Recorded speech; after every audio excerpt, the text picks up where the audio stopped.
part of the basic feature of the Constitution. That can't disappear because some subordinate body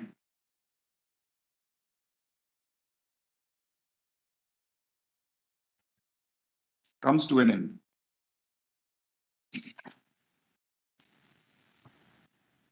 Now, so far as constituent power is concerned, I will not read. Your Lordships are well aware of Yeshwan and Bharti. May I just give the paragraphs on which I am relying? Lord, Justice Hegde's judgment, Justice Sikri, Lord, Justice Shelet, Lord, they did not express any view on Golaknath, Lord, perhaps because they were members of Golaknath, Lord. And 10 judges overruled it. Justice Hegde, Lord, this paragraph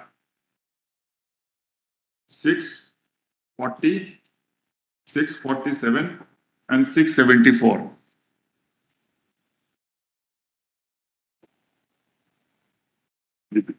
Repeat the first two paragraphs again. 640, 647, 640. 640, 647, 674.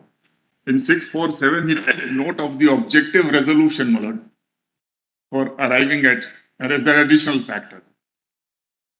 The Justice Ray, para 783, 697, 819. Can you repeat, Mr. Dwivedi? Justice Ray, para 783,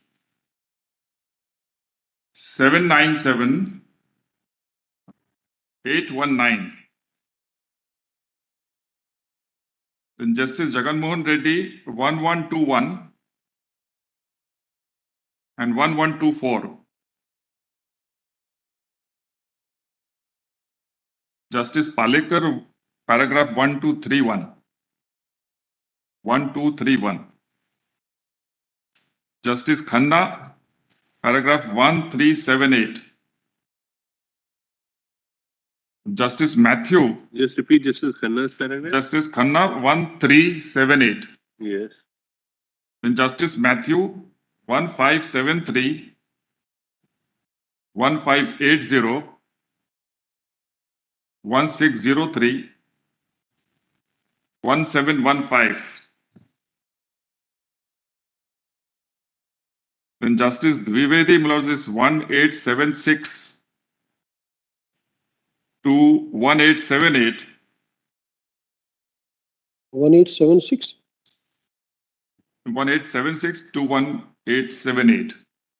That is 1876, 1877, 1878. Mr. Dwivedi, paras 1876 to 1878 bind you completely. Yes, you cannot take a different view. So I am not taking it.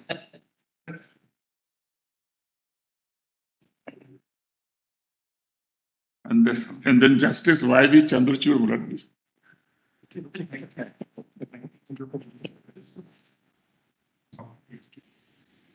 I should have realized what was coming. 1876. Your Lordships noted 1904 also, noted Justice Dwivedi. No, 1904. Then Justice Y.V. Chandrachud, my lords, 2068, para 2068.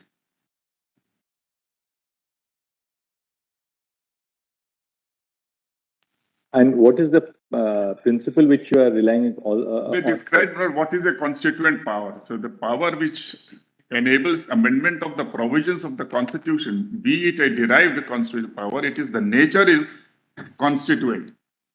The fact that it vests in Parliament or it vests in the President being in the head of the executive would not make a difference. The nature of power, it's certainly not similar to ordinance making power. Ordinance making power is specifically, expressly said to be having the force of the law made by Parliament. 123 and 213. In fact, the ordinance making power would support your submission, because the fact that a power is not vested in Parliament in this case, the legislative power, the ordinance making power, is not dispositive of the nature of the power. Yes, It's not the institution which wields the power, but the That's nature right. of the power which is crucial. that's right. I'm grateful, Manoj. One has to consider the nature of the power, not who is wielding it. So, for instance, one of the exceptions to the doctrine of separation of powers is the legislative power which is vested in the Supreme Court to frame its own rules. Yes. It's also regarded as legislative in character. That it is. And it is original, flowing from the constitution, not otherwise. Likewise, Parliament has the power to punish for contempt of itself. Yes. So that is, in that sense, not a legislative power. It's a judicial power which is wielded by Parliament. So according to you, there is no absolute 370 separation. bracket, 370 itself is a constituent power. Yes. Because it's a power to amend the application of the That's- Constitution to Jammu and Kashmir. That's my humble. Then was it, with regard, the other submission which I made was about recommendation. I will not repeat that why, my lord, recommendation should be considered as non-binding, but just to compare, my lords, Chief Justice had last occasion words. If your lordship looks at article money bill, of course, the lordship saw, my lord, but that's different, my lord. That goes to Rajya Sabha. Rajya Sabha expressly mentioned that Lok Sabha is not bound. Yes. So money bill provisions are 109 and 198.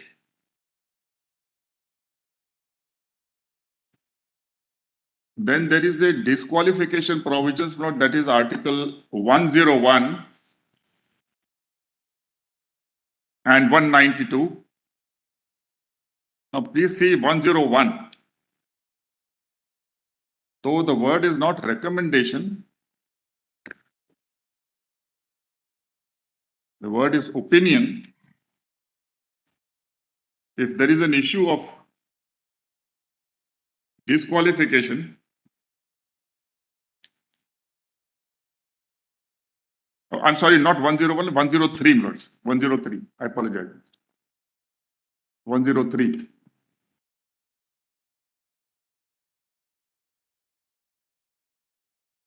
One makes the decision of president final, but 2 says before giving any decision, I'm drawing my lord's attention to 2. Before giving any decision on such question, the president shall obtain the opinion of the election commission and shall act according to such opinion. Mark this last expression. So where they want that, my lord, if some other body, whether inferior or at par or superior, is not material, but of course it is disqualification and a decision given by the election commission. But they wanted that the president should have no other discretion left. He has to act. Now, these words are not deployed in 373. Now, similarly, when we come to finance bill, that is Article 117 and 207.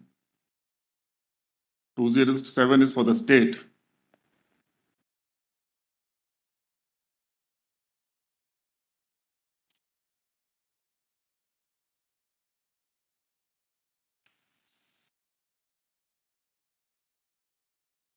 Sub-Article 1 of 117,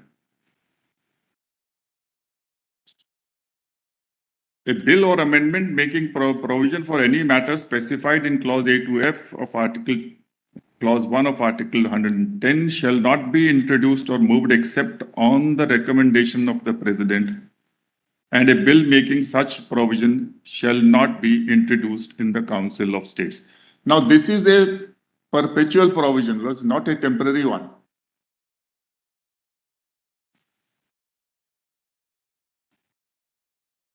And the proviso says, provided that no recommendation shall be required under this clause for moving of amendment making provision for the reduction or abolition.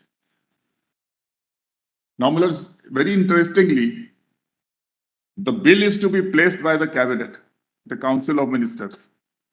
And the recommendation is to be made by the President, which is also Council of Ministers. Now, this is relevant for Article 3. So our framers do contemplate situations where the Council of Ministers is at both the ends. At one end, it speaks through the president. At the other end, it's the framer of the bill and places it before the House.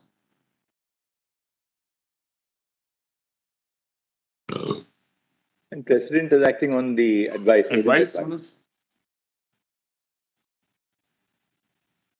in a way, it may appear to be superfluous because if the cabinet has to place it, straight away proceed because the cabinet and president in any case has to sign it and recommend. But the situations are different.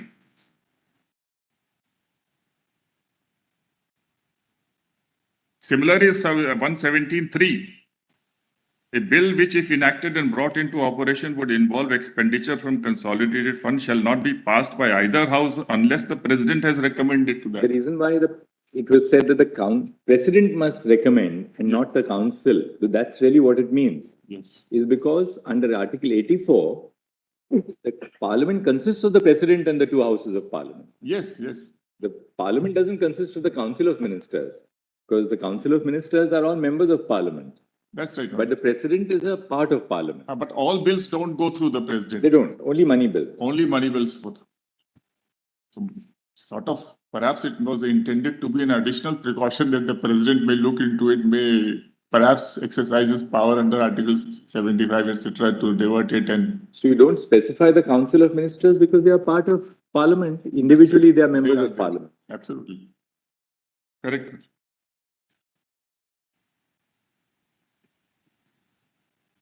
That's right. So recommendation you have shown us one. Now kindly see 146(2). Now this is a case, my lords, which my lords were referring about the rules power of the court. Yes. Now this is not from a superior to an inferior or something else. Here the approval is required because of financial implications.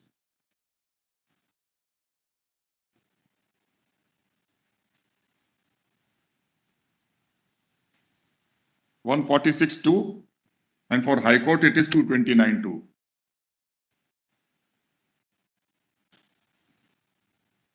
Subject to the provisions of any law made by Parliament, the conditions of service of officers and servants of Supreme Court shall be such as may be prescribed by rules made by the Chief Justice of India or by some other judge or officer of the court authorized by the Chief Justice of India to make rules for that purpose.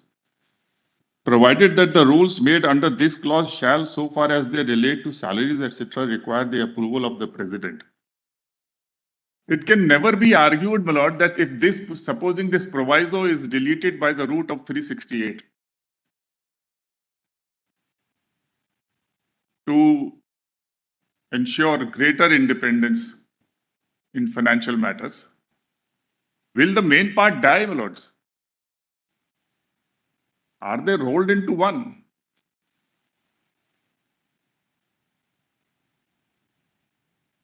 Yes. So the fact that the proviso ceases, the main part ceases, and one very great argument, my lord, Mr. Gopal Shankar Narayan had raised, drawing my lord's attention to the colon. In 373 also it exists, perhaps to suggest that they are rolled, because there is a colon, therefore they are rolled into one. Every proviso in the Constitution of India, I have gone through, Lord, and there are several provisos in various articles. All of them, Lord, have a colon. And colon in grammatically indicates only an addition, nothing more. Every proviso, Lordship may see.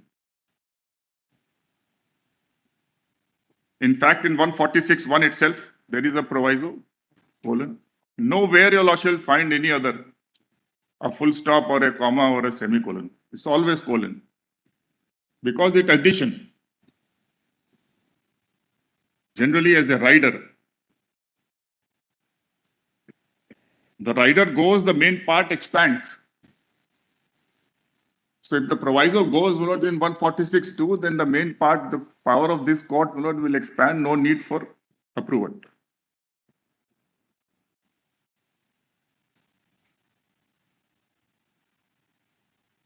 And the last part of this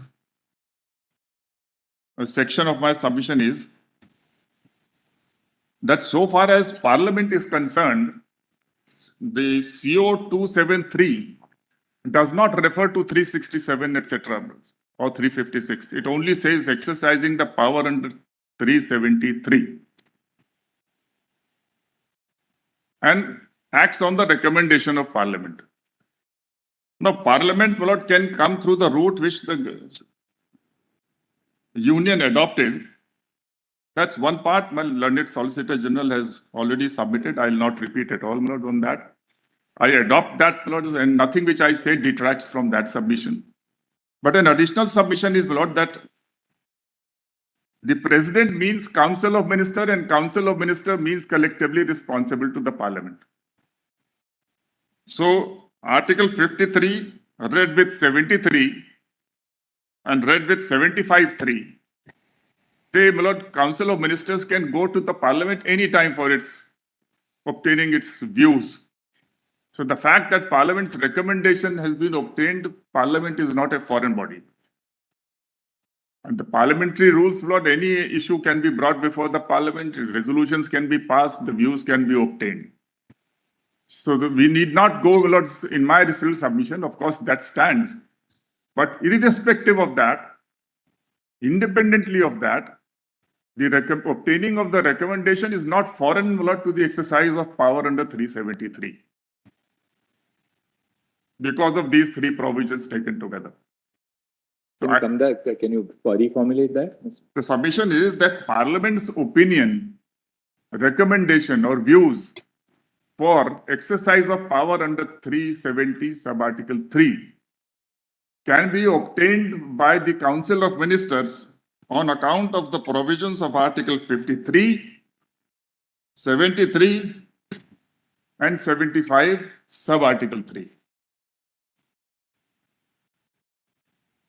Since Council of Ministers is responsible to the Parliament, so it can always go to the Parliament. In fact, that's the best route to go to the Parliament because it's a big decision being taken. So the whole of Parliament is being taken into confidence. Instead of rushing through in an executive forum alone, there the voice taken together, both the houses, the voice of the people of the whole country is heard, including the member of parliaments of Kashmir, who are also represented in the Council of States.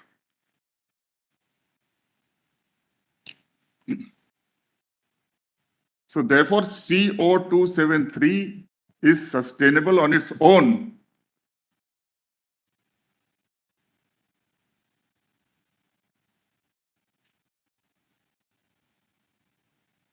And one small aspect, Lords.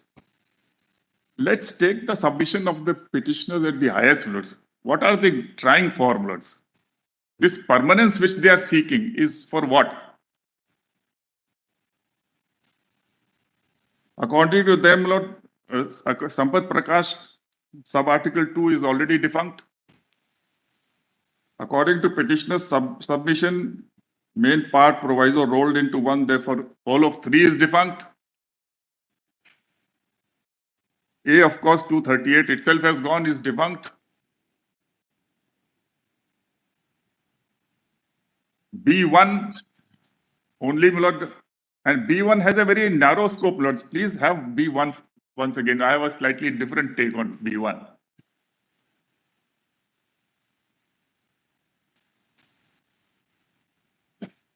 B1 is not for determining the matters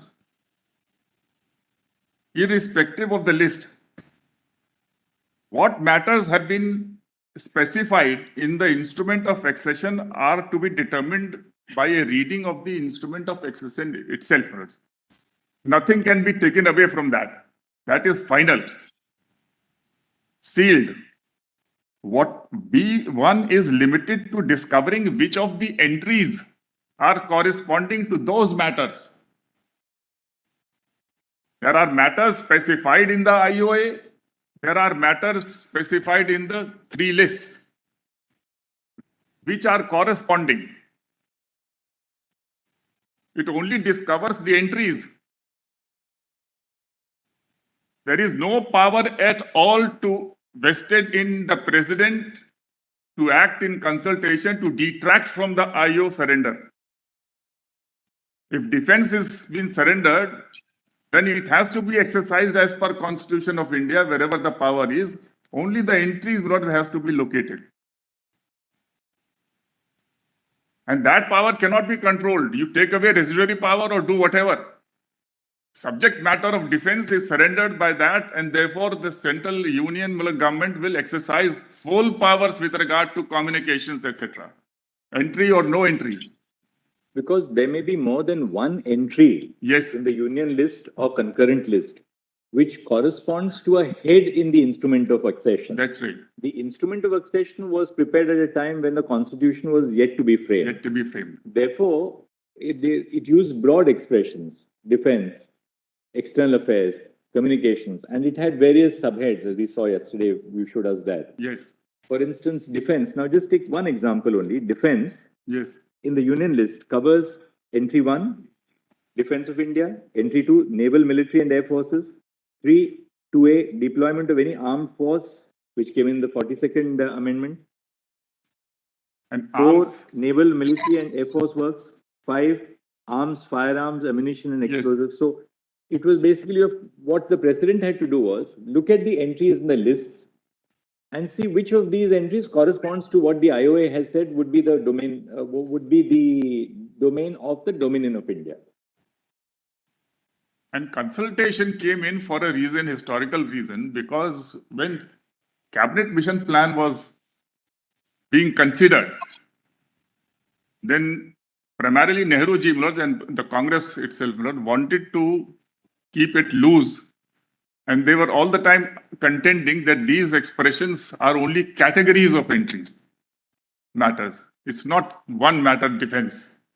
There's a whole lot of other things. For if you want a defense, you will need finances for the defense.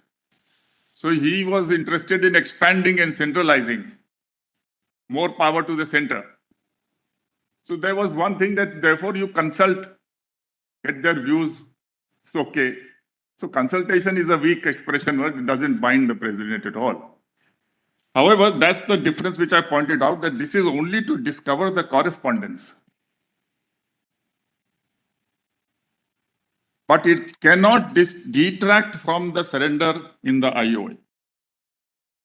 Now, since that has been done, this is also defunct. Just 1 minute.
So what survives is B2 and D, proviso 2. Even the first proviso, correspondence. Is what survives according to you is B2. And D, proviso 2. I'm taking the case of petitioners, not according to me, but No, according to We are, them. we are testing their hypothesis. Yes, we have to test, Lord, what is it you are gaining, Lord? What are you wanting, aiming at?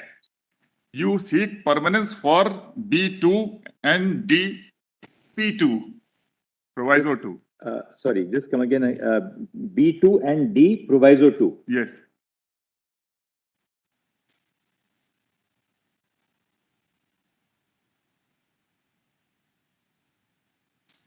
And Lord, over the course of years, almost all institutions of the union have been applied. Very little remains in B2 and D2. So permanence for that. It really leads to the principle, Lord, that we should avoid absurdity, Lord. It's a reductio ad absurdum, Lord.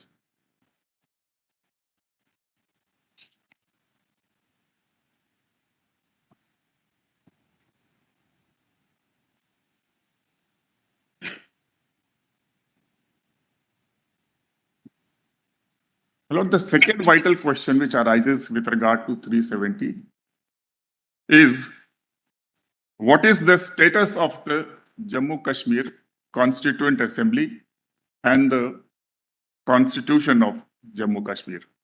If I may use JKCA and COJK. And there are two contending thoughts. Once again, the choice is between these two.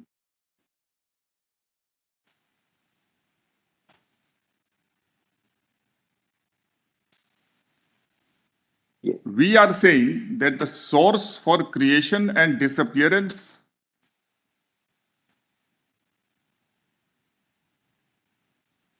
of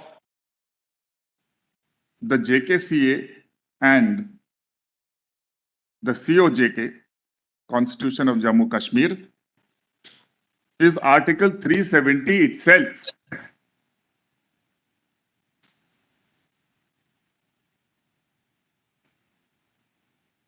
Whereas the petitioners contend that the source for these two bodies flows from the crown of Hari Singh.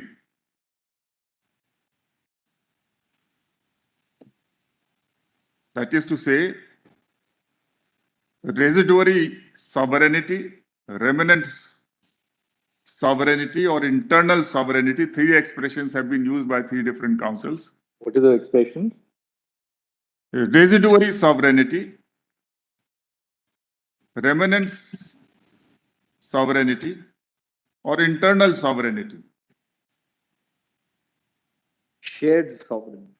Shared, which my friend Nitya Lord used, has a different connotation. We are all sharing, Lord. We are all co-sharers of sovereignty. Every individual citizen is a co-sharer. I have no problem with sharing of sovereignty. Residuary sovereignty. We all share, Lord. Remnant sovereignty, and the third? Internal sovereignty. Internal, yes. Mr. Dr. Dhawan said that. And from this idea of remaining balanced sovereignty, there was a further, Lord, concept introduced, bilateralism or compact. There are two sovereigns now, one remnant and one the main sovereign. So the two sovereigns are talking to each other, whispering to each other, and all that theory, Lord, and compact and bilateralism emerges. So the choice is between these two, Lords. If you accept that some sovereignty remained after the signing of the IOA, and some sovereignty remained after agreeing proclamation, Lord, that of Yuvraj Singh, that relationship between union and the state will be defined by the Constitution of India as applicable to. Then that expression is very important. You don't have to go out of Constitution of India. It is defined by the Constitution of India as applicable. whatever it may be applicable, but it is to be found within the terra firma of the Constitution of India.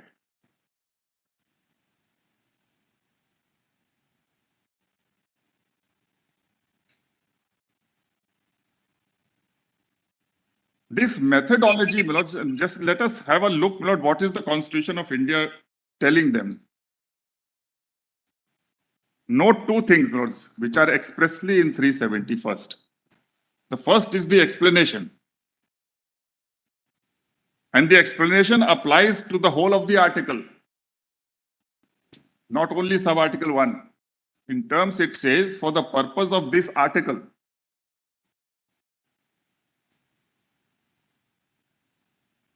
the government of the state means so and so. What is it doing, my lords? One, it is substituting the Maharaj for Maharaj acting on the advice of Council of Ministers. So the monarchy is dead. The popular rule came, my lord, when the Maharaj, my lord, came, my lord, when he was neck deep in trouble on 25th of October 1946, when the war was there, everything was virtually being lost. He had virtually nothing left for sovereignty, my lord. And it is on that crown, my lord, which they are, the sinking crown on which the petitioners' submissions are banking. However, that crown also, my lord, Nehruji first said that you release Sheikh Abdullah and popular government. He was released, he was made the Prime Minister, and on his advice, it was not simply Hari Singh, it was both the popular government and Hari Singh, Lord, who agreed to the accession. So the people's voice was also there.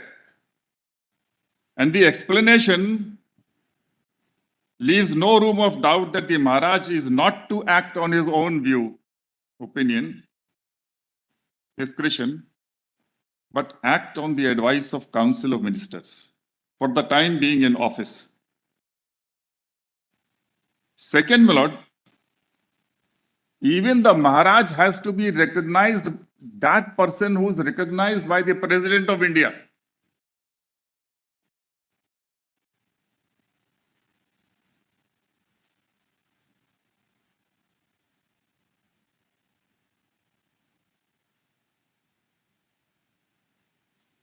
So when Yuvraj, my lord, issues the third proclamation in 1951, that is after the Constitution of India came into force, he was acting on the advice of the popular government in terms of the explanation to convene, to constitute and convene the JK Constituent Assembly.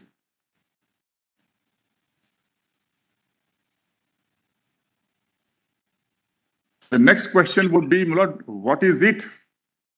For what purpose are you constituting? And the purpose is spelled out by sub-article 2. So the Constitution envisages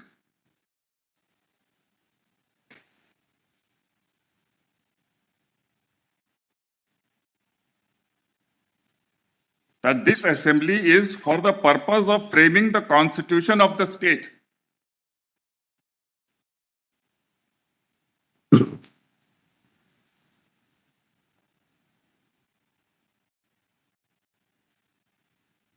The third thing, my lord, is in framing of the constitution, the JKCA is does not enjoy the freedom which the Constituent Assembly of India had. It was bound by several things. First, it was bound to frame the constitution in a manner that the sovereign democratic Republic of India, that's not adversely impacted.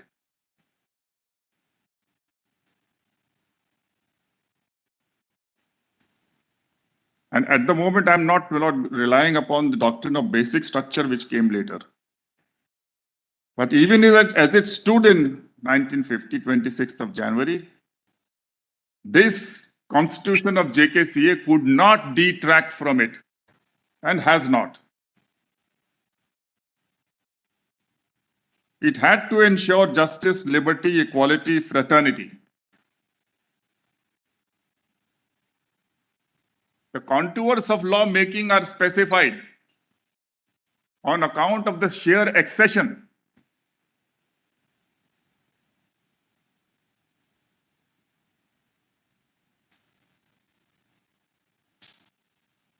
It was also bound by Article 1.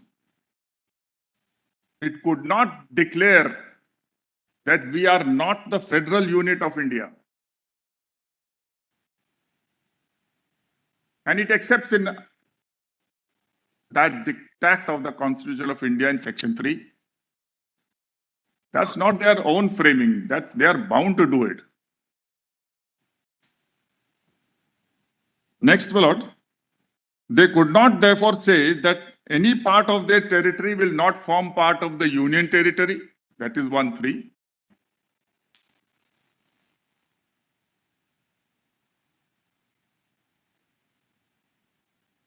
They could not also say that every person domiciled in the territory of India, and your lordships have held, my lord, I'll give that judgment where lordship said there's only one domicile. Every state does not have a domicile. Nobody can say I'm domiciled in UP or Tamil Nadu or Bihar, etc. So they could not say that the people who are, that is the permanent residents of Jammu and Kashmir, will not be the citizen. And they accept that, my lord, in Section 5. That's not a gift of JKCA. That's the gift of the Constitution of India and the dictation of the Constitution of India to them. The same applies to the fundamental rights. Every citizen, see the concatenation and the connection between these provisions. 1, 5, Part 3, which says every citizen. In fact, some of the fundamental rights are broader, but 19 specifically citizens. So these rights could not be denied, and therefore they rightly will not follow it, the diktat will not, and put it in Section 10. Even if it was not there, my lord, they would have enjoyed these fundamental rights under the Constitution. And neither the president acting, my lord, under 370, nor the authorities, my lord, who are giving concurrence or consultation or recommendation could say that apply 370. That's not the purpose of the recommendation, is very narrow. Continue operation, don't operate, or operate with some little modification.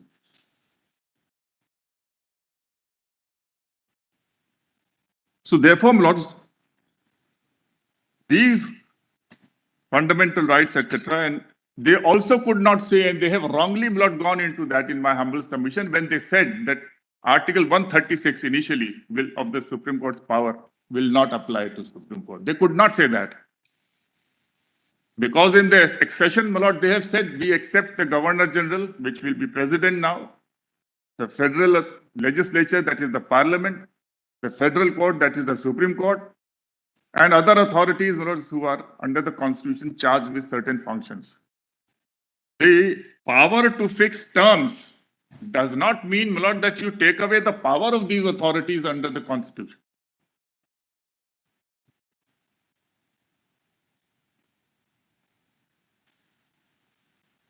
But things have been happening, my lord. 35A has also come, 136 had gone. That to deprive 136 to the people of Jammu Kashmir, my lord, is a huge denial to them.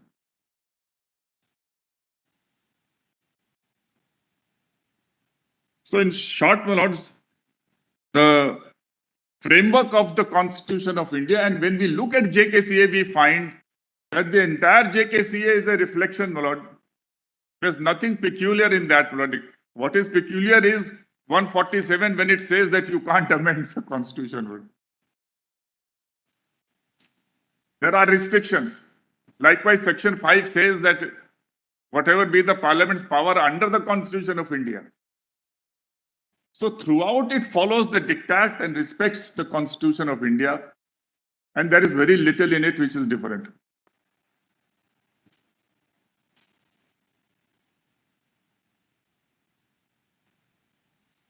This methodology which has been adopted by the Constitution of India for the formation of JKCA, its convening and its enforcement, in my humble submission, is very akin to the juristic concept of devolution of powers. Devolution of powers. The Constitution has devolved power on the Yuvraj, then acting on the advice of Council of Ministers,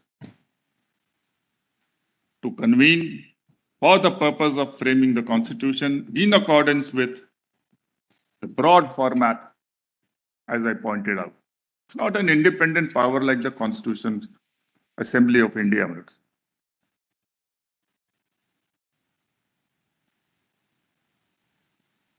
I'll give to your lordships, in view of the time constraint and these two judgments. This concept is frequently applied, Lord, in United Kingdom. Scotland, Northern Ireland, Wales, all of them are enjoying devolved powers. The Parliament of UK is considered to be supreme. There, of course, that is somewhat different in the sense that the law made by UK Parliament for Scotland specifies not their Parliament. So we have Scotland Parliament also, Northern Ireland Parliament also, and the Wales Parliament also. So it doesn't matter that you call your person Sadar-e-Riyasat or Prime Minister or Chief Minister, the stature doesn't expand by these expressions. The stature will depend upon the nature of power you are exercising. It doesn't equate with the power of Prime Minister of India, even if you call them Prime Minister. Yeah, psychological and emotional reasons apart. So the two cases, Lord, they are not on record, so I will not place it, Lord. The time bar is there. I'll just give the reference and paragraphs through your lordship, Lord. Huh?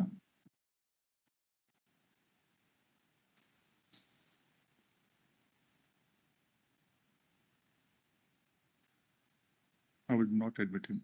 We did send it, Lord, but it's not admitted, so it's up to your What lordship. are the two cases? You can give us a citation. I am giving the citation. 2002, Volume 1. What's the name of it? The name of the party is In Re Scottish Independence Referendum Bill. In Re Scottish Independence Reference Bill 2022, I'm sorry, 2022, yes. UK SC 31. You repeat the citation again? Paragraph Can you repeat the citation, Mr. Nehru? 2022 Yeah. UK SC page 31.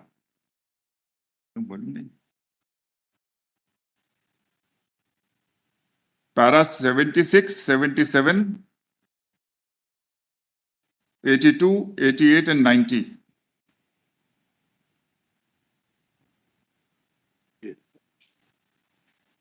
And how can you just sort of summarize in a sentence what the principle is? The principle was, Lord, that in this case, they wanted a second referendum. Sorry, Lord, when the Brexit was happening, then they wanted to continue relations with Brexit.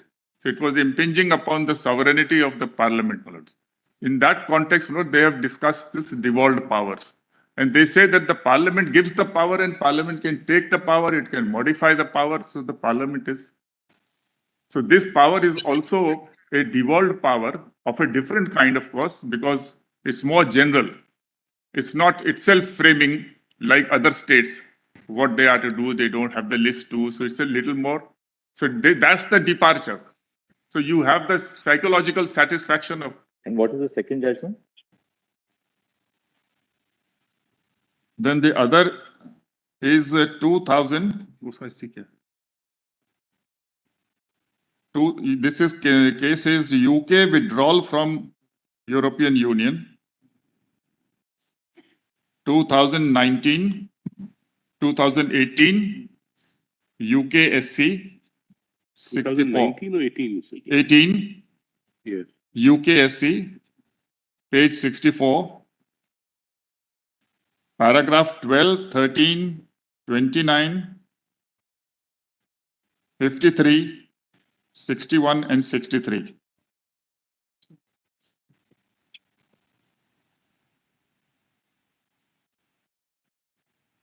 Now in this context, Lords, kindly just keep my written submission open, Lords, it's in the combined. I have tried to extract things there, Lords, so that I don't have to request your Lordships to open the document as far as possible, Lord.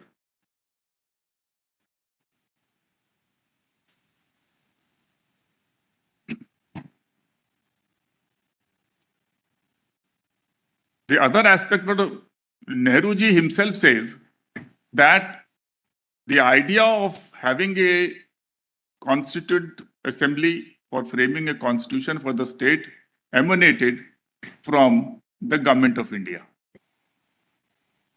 And that is, your Lordship will find in para 128, page 44 of my submission.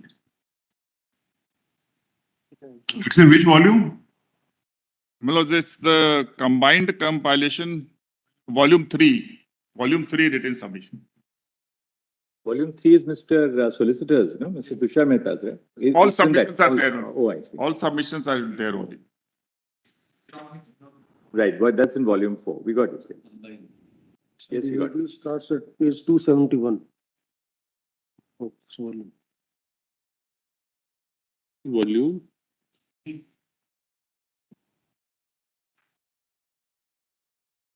Kindly come to the last 8 lines, notes.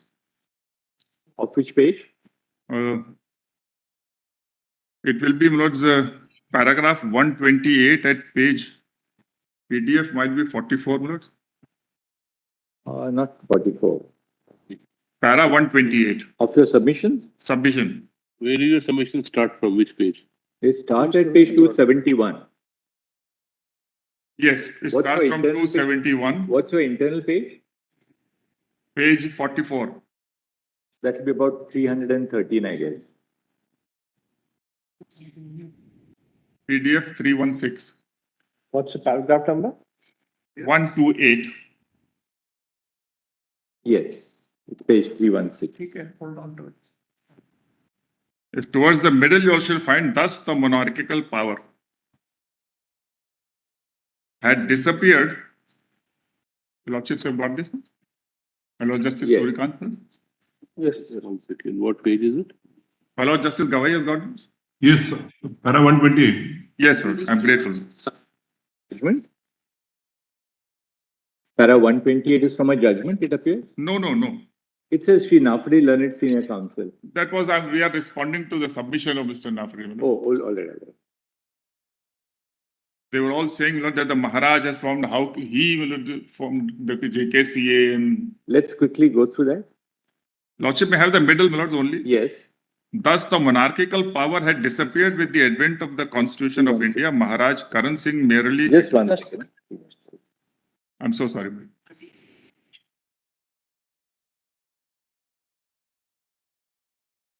Monarchical power. Yes.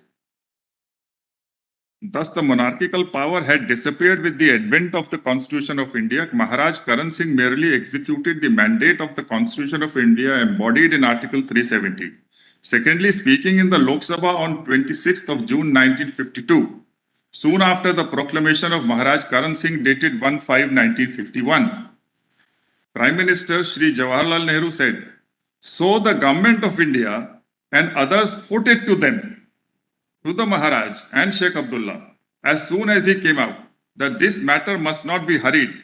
And it was our idea then that a constituent assembly should be elected in Kashmir quickly and as soon as possible to decide about these and other questions. So we advised them.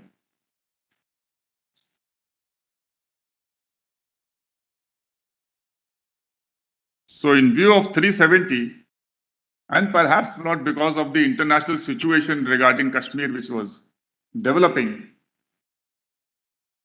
the government of India wanted that it should be convened, there should be a ratification of accession and all that. That's the idea came from here, not coming from them, my lords.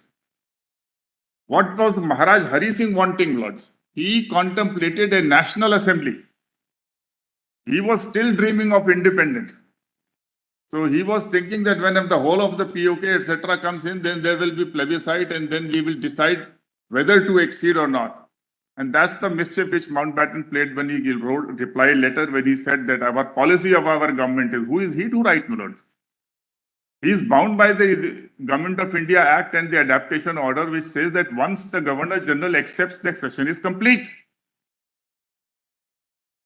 And Indian armed forces are there driving back the people who had come inside to grab Kashmir.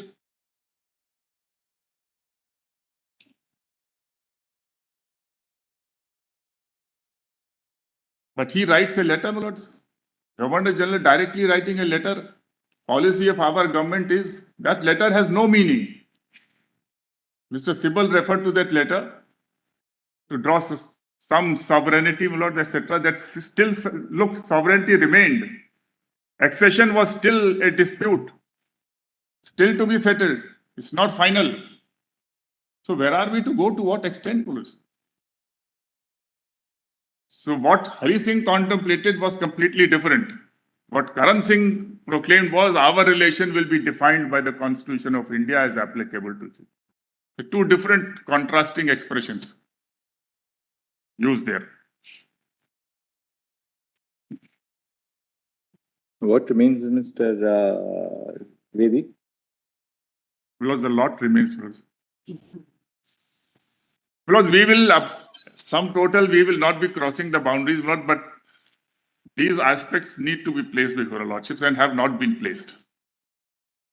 Now, lords, the question is, what did they refer to? Mr. Sibal started from the cabinet mission plan, return of paramountcy. Then, when the British left, all Indian states became independent. They were free, my lords. Many felt so. From there, my lord, the sovereignty element is being derived. What is forgotten is that cabinet mission plan was again a British device to frame a larger Pakistan within India. Three groups. The central provinces, Group A. Northwest, Group B. Assam and Bengal, whole of it, Group C. Something which even Muslim League did not demand, the British were framing. Because they wanted Lord to control the two frontiers for geopolitical reasons. They want bases at both the ends. So they came with this cabinet mission plan. And it was basis was that parties are not agreeing, therefore we are presenting arbitrators. And what was the dispute? Well, the first great interpretative exercise where the fight was, are these group frozen? They provided an expression that once each group will frame a constitution, and once the constitution is framed, then the provinces which are part of the group may decide to remain or to go out of the group. Then the leaders who were leading on the side of the Congress, they said, no, these groups you may form, but once it is formed, then the provinces need not wait. And they will, so the huge fight not about the frozen character of the groups. And the other issue was parity at the center, weak center and parity. Parity, Congress, Muslim League, and the princes, three. So who controls blood? As we say in the Bandarbat blood, The British becomes the arbitrator. There will be stalemates on every issue. Now this creates a larger Pakistan. The option was partition. Now this went on. Our constituent assembly was constituted under the plan. So we decided to work out the plan, but without being bound by the cabinet mission plan. And it was made very clear by our leaders that once constituent assembly starts, then what it decides is not your concern. It may choose to destroy the groups also. In fact, the leaders were called to London also, and they said it may be referred to federal court in case of dispute, but our acceptance will remain qualified. Now 9th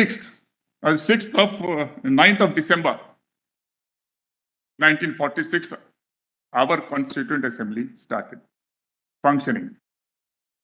Temporary chairman, Dr. Rajendra Prasad, again, objective resolution placed on 13th of December, debated, accepted and adopted on 22nd January 1947. All this is happening before 15th of August.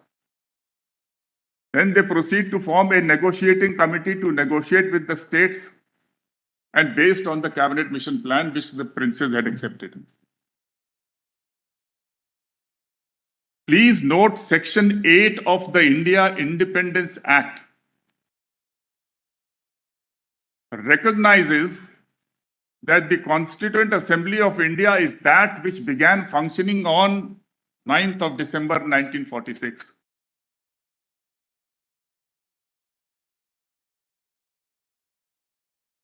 There may have been a withdrawal of the British legally and physically on the 15th of August, which we celebrate as our Independence Day.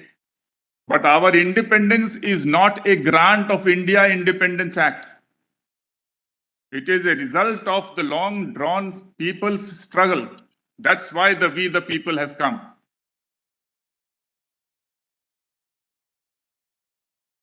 There are some observations in Justice Beg's judgment, Lord, in Indira Gandhi's case, which the other side relied, but I found some other observations which say that independence was granted by the India Independence Act. India Independence Act, what does it do? There shall be 2 dominions.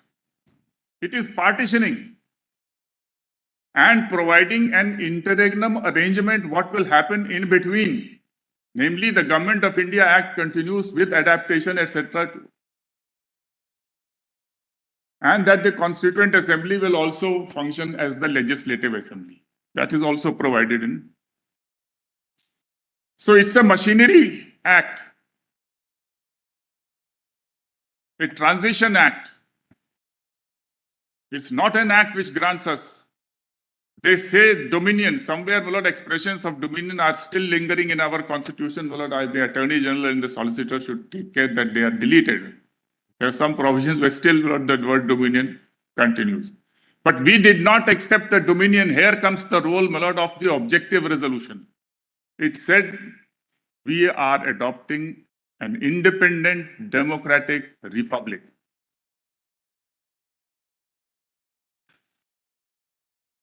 So the negotiation with the Indian states are based on the concept of republic.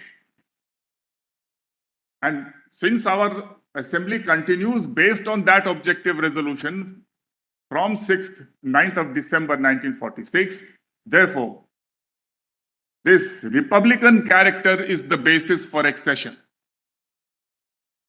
This is important for the reason. If you compare Section 5 and 6 of the Government of India Act 1935, it talks of a different kind of federalism, a federalism under the imperialism, a federalism under the crown, and a federalism which will be triggered by the decision of His Majesty. Provided more than half almost of the princes agree then to come in. So a different kind, accession, signing of the instrument of accession under the Government of India Act is different from signing of the instrument of accession under the Constitution of India in the making or under the Government of India Act as adapted. My lord said, notice the expression union, unity. There is some very vital document. Now, my lord, government has released several volumes of transfer of power, my lords, having about total of 13,000 pages. I was able to get this document, which is annexed to my written submission. Kindly have a look at that. It completely changes, and all these documents were not present, my lords, in the earlier exercise relating to 370. PDF paper. PDF page 327.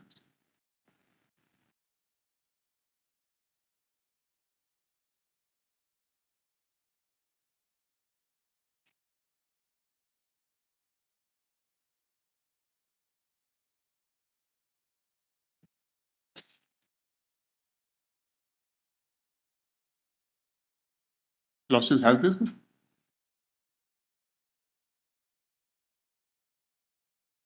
Yes. My Lord Justice Call has this? This volume 11, the Mountbatten. Is that what you're reading in extra 2? No, I'm on the same written submission, my lord, which I was reading Yes, earlier. Yes, yes. That's the tran- 327 begins with Volume the 3.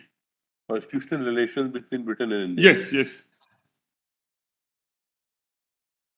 May I place it? My Lord the Chief Justice, Yes. please read below the caption section 5 of the Act. A revised draft. Where do the page 327 is the title page. Next page, Lord. Page, Next, running page 73. that is 8 June 1947. The letter of 8th June Mr. 1940. Rajgopalacharya to Sir S. No, Lordship, go ahead. I'll come to that letter later, my lords. Please come to running page 73. Oh,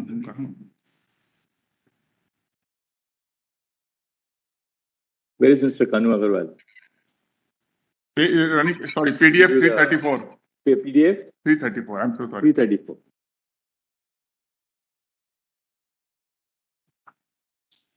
Achha. All right, got it. 334 is a part of some document, I guess. What is that document that this is a part of? Oh, that's some earlier letter, my lord. Enclosure number 1 to number 111. The disappearance of paramountcy, the emergence of independent sovereign states, and the balkanization of India by Sir Allah. PDF 345. 345. 1 second. Give us a moment.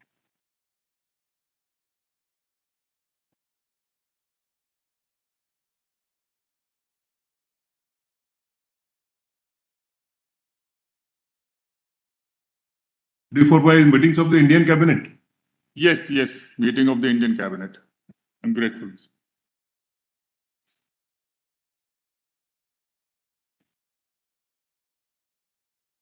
May I place that, please? Meeting of the Indian cabinet. Yes, 345. Actually, this is a part of volume 12 of the transfer of transfer of power documents. And now we have Oh, yes, you be told. page 345, which is meeting of the Indian cabinet, That's right. May I place it? Mountbatten papers, Indian cabinet minutes, part 2. Yeah, the Indian Provincial Constitution Order 1947 was being discussed. The Honorable the Vice President recalled that in the discussions at the previous meeting of the Cabinet on the India Provisional Constitution Order 1947, two sections, namely Section 5 and 47, had been left over for further consideration. Section 5. A revised draft attached, prepared by the Reforms Secretariat in the light of the previous week's discussions in the Cabinet, was handed to the honorable members. It was pointed out that there was the same fundamental objection to the draft as now revised as to the originally redrafted Section 5 of the Act considered at the previous meeting. The draft gave the impression that the dominion was limited to British India, which was an entirely wrong conception. it was necessary to devise a formula to show clearly that the Dominion of India would comprise A. Governors' provinces, B. Chief Commissioners' provinces, C. Such Indian states as acceded to the Dominion, and D. Any other areas which by consent of the Dominion would be included in the territory of the Dominion. Now, this is important. Political and psychological considerations demanded that there should not be the least doubt that all states that acceded to the Dominion would form an integral part of the Dominion. This is how, my lord, the reason for changing, my lord, the earlier draft and, my lord, Section 5 and 6 of the Government of India Act. So, my lord, the cabinet of the Government of India, which had resolved already to form a republic, independent sovereign republic, is saying that the moment you accede, you become integral part of India.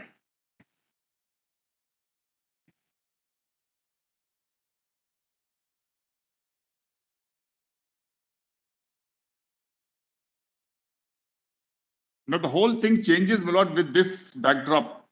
If you read the IOA, which was signed, it was a formatted document. Everybody signed. So all those mergers and etc., which are being talked about, neither here nor there.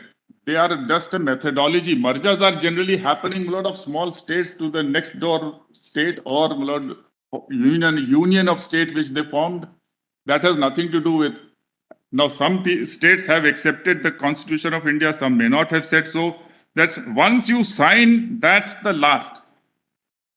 You become integral part of India. With this adaptation order before the Indian states, the rulers signed the instrument of accession. So therefore, every state which signed, so far as it's becoming an integral part of India. And in fairness, Mr. Sibal concedes not that JK is fully integral from that point of time. But it has consequences. So when Article 1 talks about merger of territory, when it talks about including the state, it is not just off the cuff. That's the mandate flowing from the statute, accepted by everybody. Everybody is acceding on that basis. So it's an understanding. Therefore, all these states are mentioned in the schedule. And their territory is incorporated. That's the integrity. And the instrument is at page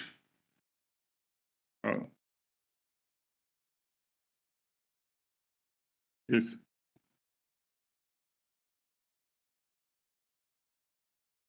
That is at PDF 350, which your lordships have seen in the other volumes. Lordship may just note that in the very beginning it says, Dominion of India established by the India Independence Act shall, as from 15th August, be a union of, that's the first clause is the amended draft. Section 5. And please see C, 5C, Indian states acceding to the Dominion in the manner hereinafter provided. So if you accede in the manner under Section 6, you become part of the Union.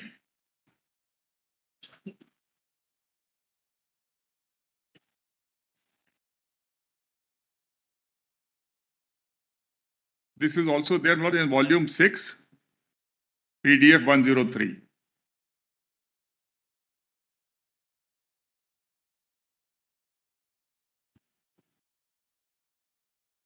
And 6A says, if you declare that he accedes to the Dominion with the intent that the Governor General, Dominion Legislature, Federal Court, other Dominion authority established for the purpose of Dominion shall, by virtue of instrument, but subject to the terms thereof, and for the purpose of the Dominion, be vested in the order under this Act. So once you accept all these authorities, once you integrate, how do you integrate if you don't accept? And the terms, the expression subject to terms doesn't mean that you, these are minor modifications or qualifications which may come in, but you can't say that on the one hand that I accept the Supreme Court, I accept the President, I accept everything, but qualification, I will not accept 136.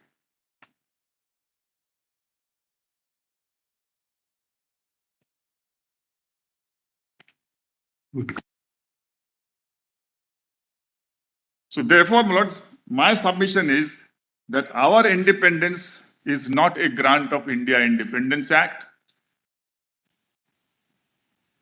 We had already resolved to form a republic, a sovereign independent republic. And three, we amended the adaptation orders to make it clear to all the rulers of the states that the moment you sign the instrument, you are part of the union, you are integral.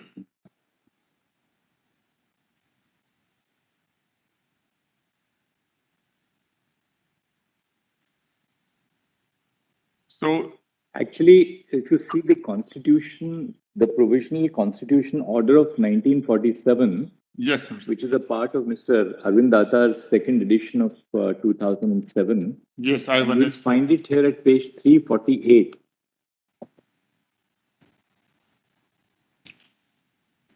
Page 348. Yes, Manoj.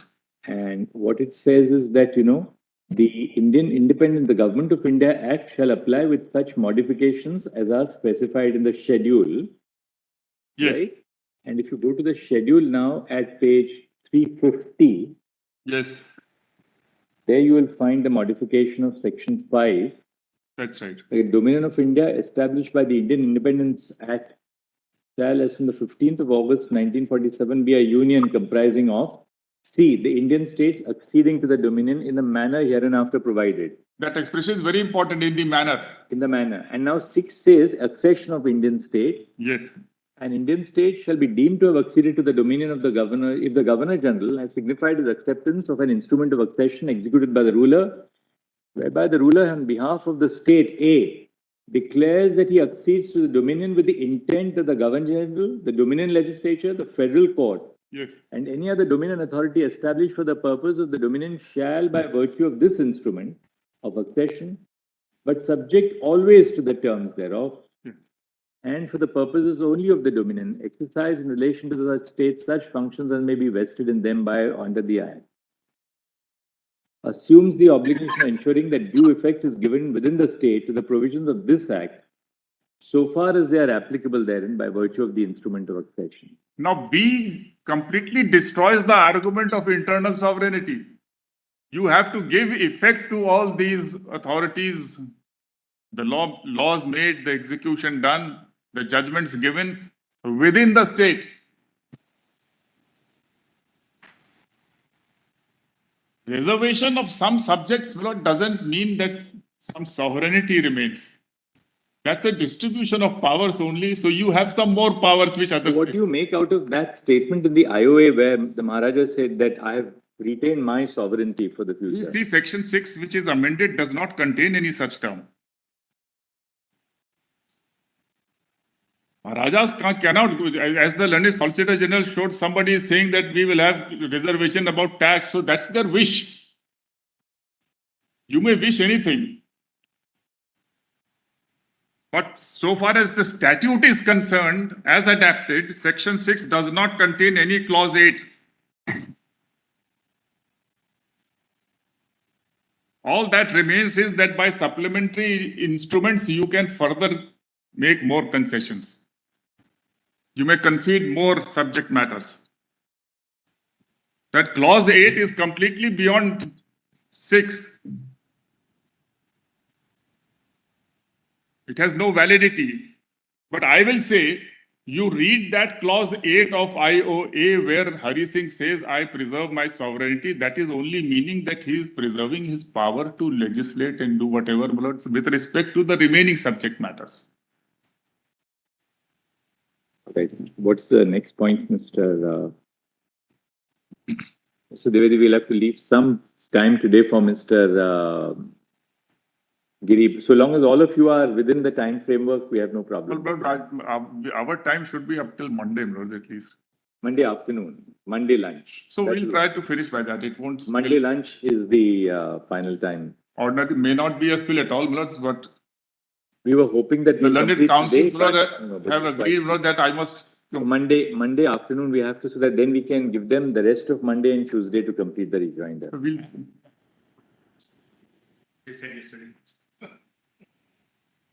so we'll, as I said, Milord, we'll try to. Mr. Dwivedi, can we do this? We are 12:05. We can give you 10 more minutes.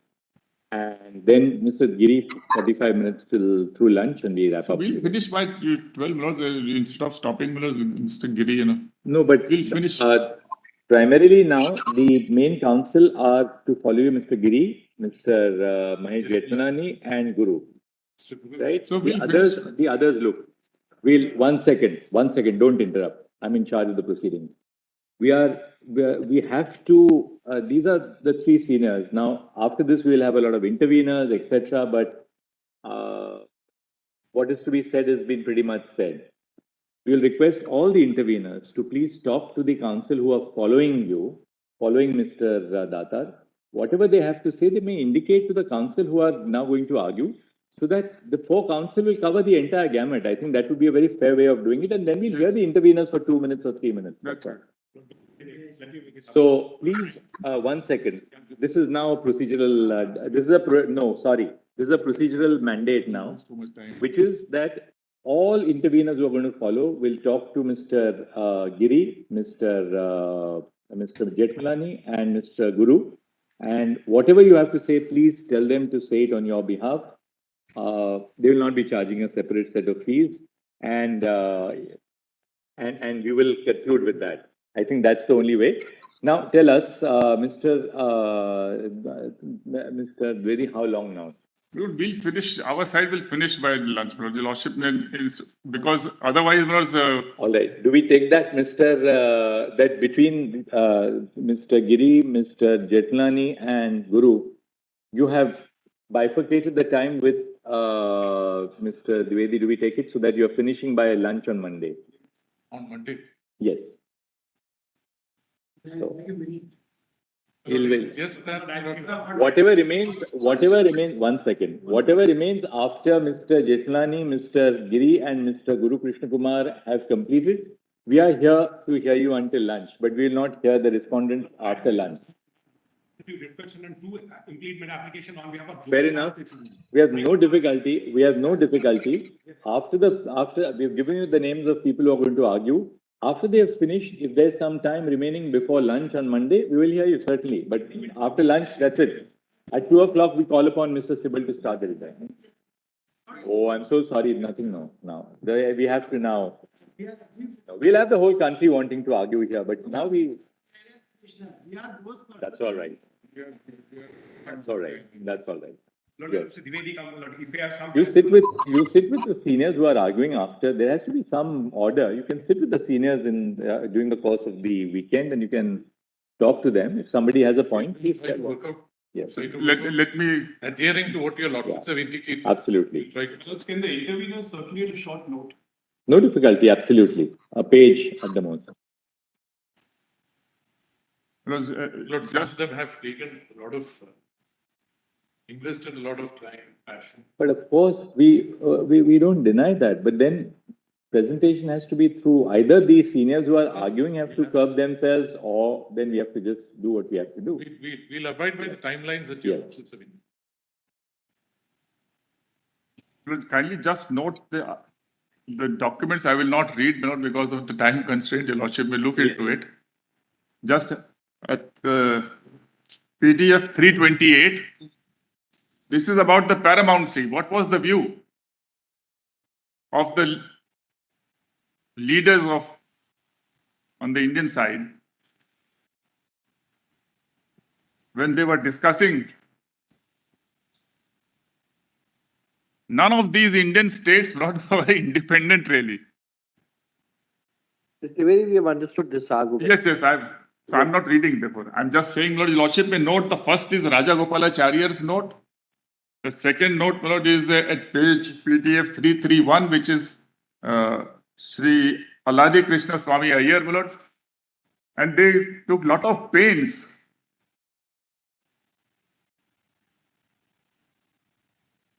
And the last note is of Pandit Nehru himself, my lords,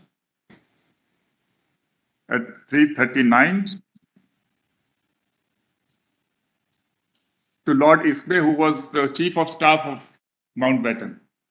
All three of them, my lords, they were persisting that they have never been independent. What are you doing? This return of this paramountcy was an attempt to balkanize India, create so many enclaves, and that created so much problem.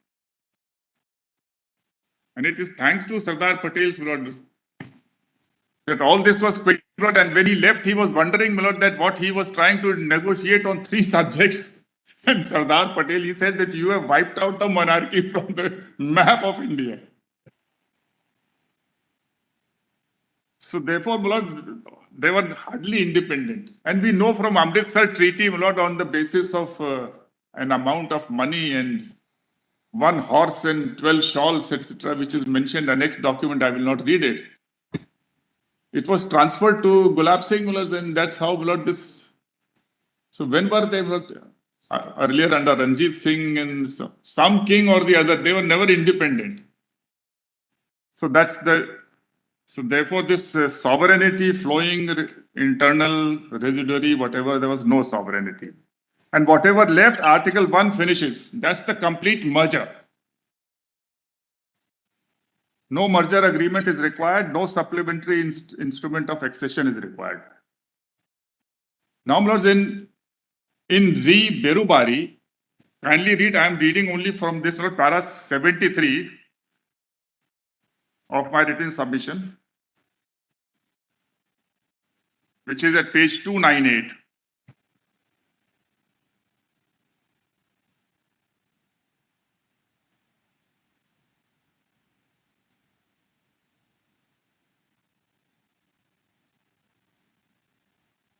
Lost, has it?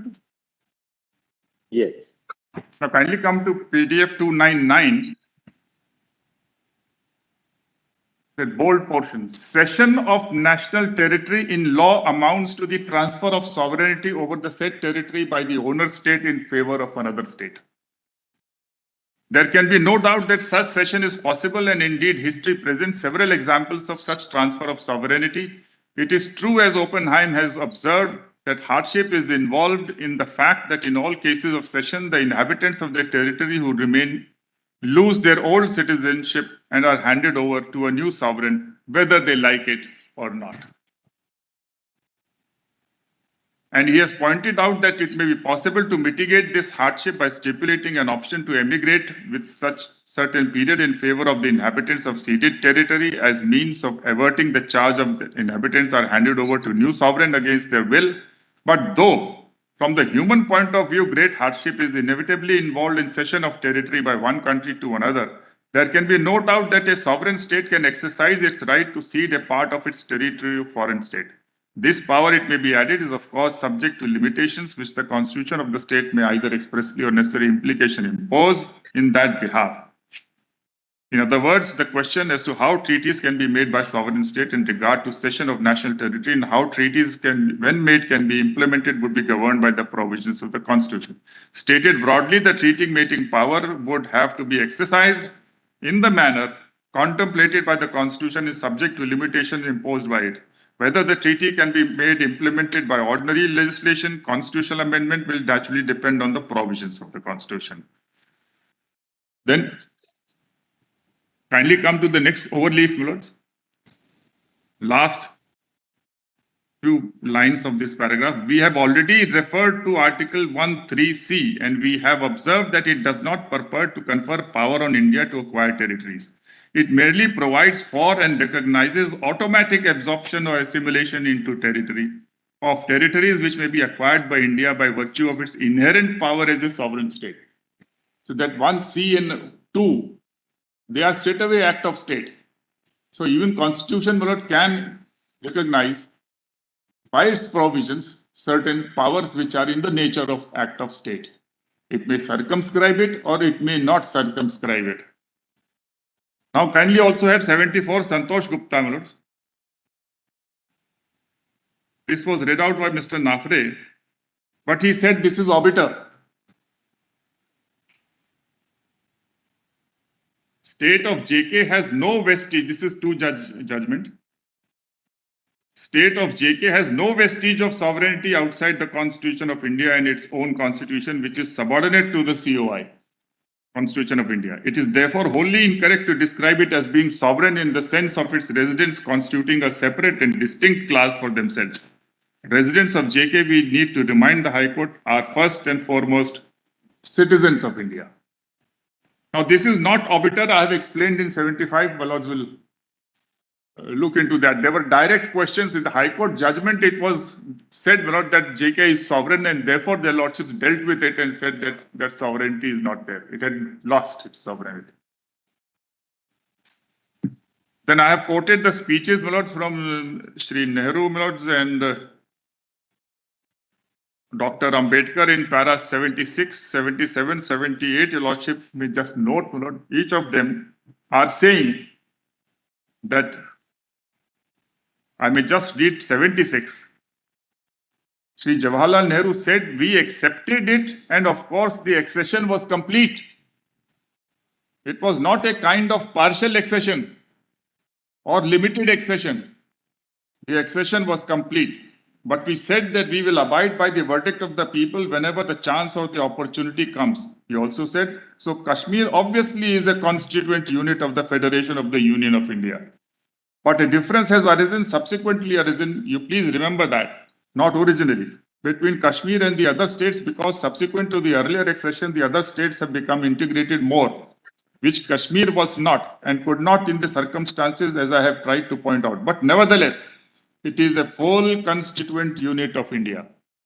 Various things flow from it, various consequences. Consequences, for instance, in regard to the President of the Republic. But the president's ultimate right has to remain for a constituent unit of India. So various consequences, I already spelled out on what follows from the integration and unionization. And Dr. Ambedkar also said, this has been read by the learned Solicitor General, Lordship just note. He explained what is meant by union. And kindly turn to next page, Manoj. I'm not relying so much. I've quoted though, Lord Rajaram Pal, which says destructible units and all. Maybe some lines need to be drawn. It can't mean that all the states disappear and federalism disappears. So that was your lordship's worry also when the learned solicitor was arguing about Article 3. Then para 80, the state of West Bengal versus Union. It expressly says that the feature of a compact or agreement between independent and sovereign units are absent in the Constitution of India. There is distribution of powers, but distribution of powers is not always an index of political sovereignty. Where is this? Oh, yes, para 18. I am reading from what I have said, but this is part of the judgment. Para 25 I mentioned. The Lordship may note that. In para 80.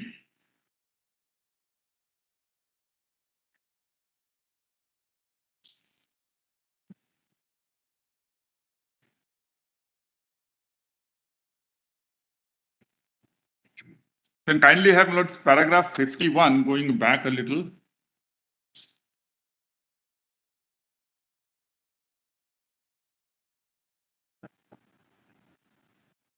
Para 51.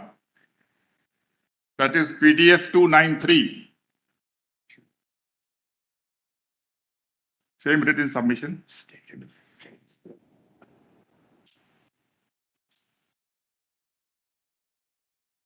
Yes, Vinod, I am sorry, Vinod. Is this para 25 of State of West Bengal is fully quoted, Vinod, beginning at PDF 291. And your lordship will find the relevant portion in clause A.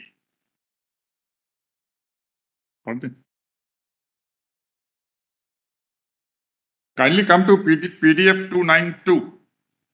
PDF 292. This is a paragraph 25.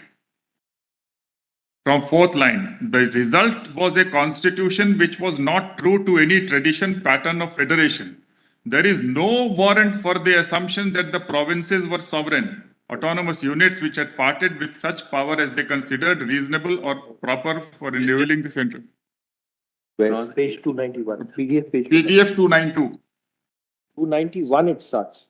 Yes, it starts in 291. Can you see? There is no warrant for the assumption. Yes. There is no warrant for the assumption that provinces were sovereign, autonomous units which had parted with such power as they considered reasonable or proper for enabling the central government to function for common good. The legal theory of the constitution was the withdrawal of resumption of all powers of sovereignty into the people of this country and the distribution of these powers, save those withheld from both the union and the states by reason of provisions of Part 3 between the union and the states.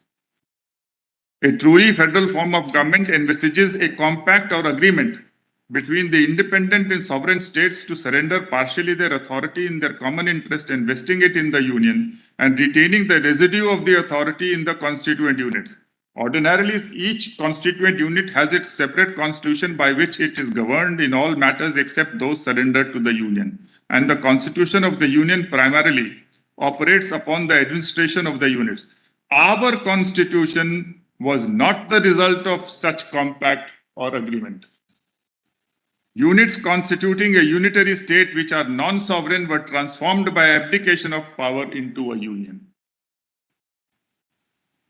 Then the second characteristic is supremacy of the constitution which cannot be altered except by the component units. Then C, distribution of powers between union and regional units. If your lordship, the fourth is supreme authority of courts to interpret the constitution, that is D. Kindly come below that. In our constitution, characteristic D is to be found in full force. A and B are absent. There is undoubtedly distribution of powers between the union and the states in matter legislative and executive, but distribution of powers is not always an index of political sovereignty.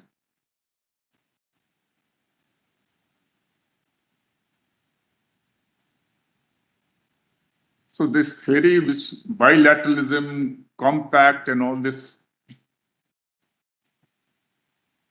objective resolution was unilateral, adaptation was unilateral, Article 1 is unilateral, 370 is unilateral. So there is some exchange of thoughts and agreements to be within the fold of 370 does not make it bilateral.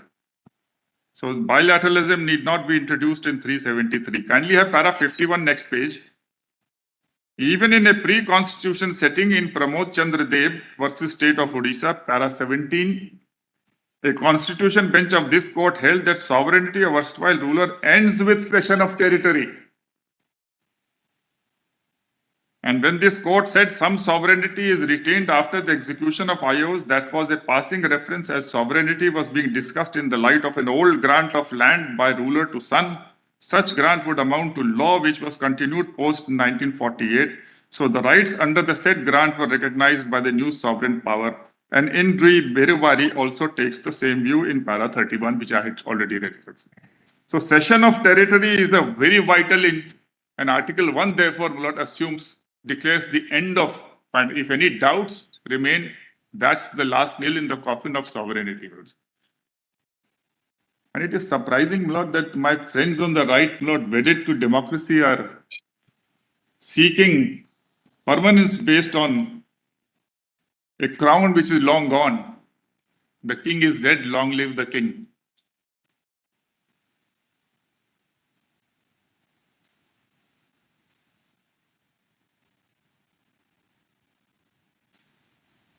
Lord, just note, Lord, in para 69, just even anger, Shri Anger also says that they are fully integrated. We can't extract some paragraphs here and there, Lord, and assert based on 2 paragraphs what is the meaning of our clause 1, 2, and 3.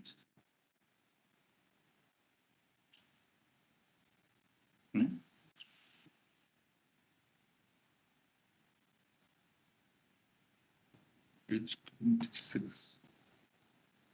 If you shall come in that paragraph 68 next page, that is 298, PDF 298. The draft Article 306A was placed before the Constituent Assembly on 1710 and passed on the same day. Dyanger said, the meaning of accession is that at present day, the state JK unit is a unit of a federal state, that is Dominion of India. Dominion is getting transformed into a republic, which will be inaugurated on 26th. JK state therefore has to become a unit of the new Republic of India. He goes on to say that instruments of accession will be a thing of the past in the new constitution. The states have been integrated with the federal republic in such a manner that they do not have to exceed or execute a document of accession for the purpose of becoming units of the republic, but they are mentioned in the constitution itself. Now all this is left out and you extract 3 paragraphs where he is trying to say very lightly about referring to clause 1, 2 and 3. And he doesn't say what happens after the JK Constitution Assembly ceases. He could not have said, the times were so difficult. Therefore, it is a very brief speech. But these are much more vital expressions in his speech. You don't have to exceed or execute a document of accession for the purpose of becoming units. The preamble and the Article 1 and 5 and fundamental rights, all they complete. That's the republic. Without it, there is no republic.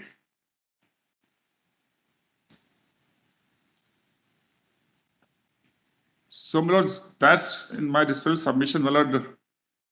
My submission with regard to this.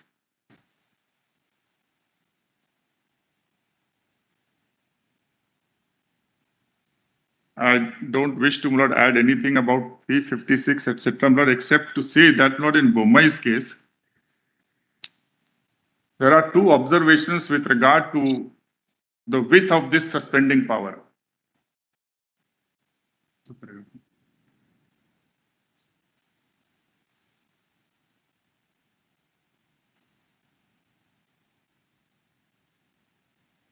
Paragraph 271 and 281.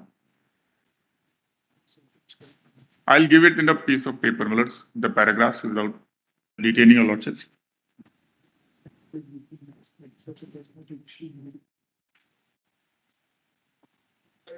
56 invocation will be in variety of situations which cannot be in variegated situations. So therefore, what will be the circumstances, emergency, provision, or will depend. So I just wanted to point out to supplement those paragraphs which I'll give. And one more thing, Lord, that's a Constitution Review Committee was constituted under the chairmanship of Venkat Chilaya, Lords. And 356 was an issue whether it should be retained or he said this is the bulwark of the Constitution. So the concept changes with time. Initially, it was thought it will never be exercised, but the review committee says, and a very high-level committee, Justice Jeevan Reddy was also a member of that committee. And they say that is a bulwark, but yes, there has been some abuse. Therefore, the checks and balances, the adjudicatory powers, the judicial review is there to check it. So with this, I will conclude and say, that let us bury 370. 35A, I'll just, my friend has filed a writ petition also questioning 35A. So I just wanted to give your lordship, which again I'll mention in the piece of paper, the paragraphs of IR Kolho, where lordships have held that this, if you come out with any instrument of law with constitutional amendment, which that was in the context of 31B, Vaman Rao and in Minerva Mill and all those were considered, and the lordships have held that all laws which are placed in 31B will be tested. And so far as certain, of course, prospective overruling, etc., is a different concept. But here we are finding that 35A has been super added. It's a complete lock, stock denial of several vital fundamental rights. So in view of IR Polo, I submit that needs to be struck down. I'm grateful, Lord. Thank you, Mr.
May it please your Lordship. Lord, I beg to appear for the applicant in IA 139743 in writ petition 1070 of 2019. Is that, Mr. Giri, the IA number? Lord, the IA number is 139743.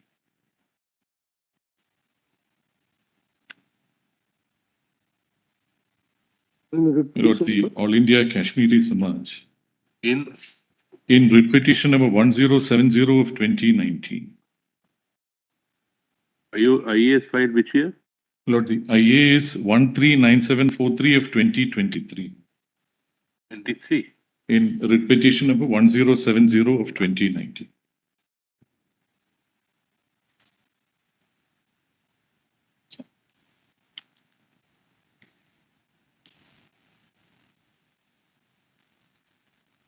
But I'll just, Yes. my Lord, areas which are covered, my Lord, by the learned attorney, the learned solicitor, and thereafter by Mr. Dwivedi, my Lord. Lord, I'll just say what has been covered, and therefore I don't have anything more to say on that. But my Lord, this is essentially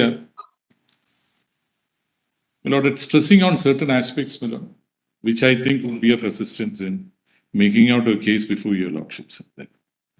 My Lords, the instrument of accession, my Lord, is dated 27/10/1947. And that is at PDF 9 of Volume 1. My Lords, what happened in the thereafter, my Lords, in chronological order, I'll be obliged if your Lordships kindly have a look at the proclamation issued by the Yuvraj Karan Singh in Volume 3 of the written submissions, the compilation of written submissions of the respondents at PDF page 44, part of the list of dates, my Lord, of the learned solicitor.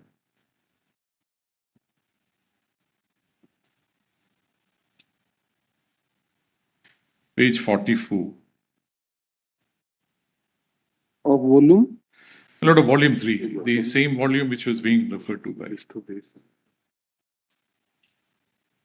Because clause 7 and 8 of the instrument of accession was being relied on to contend for the position that there was a vestige of sovereignty which was retained by the Yuvraj even then, even after signing the instrument of accession, because that is what is articulated in the instrument of accession as such.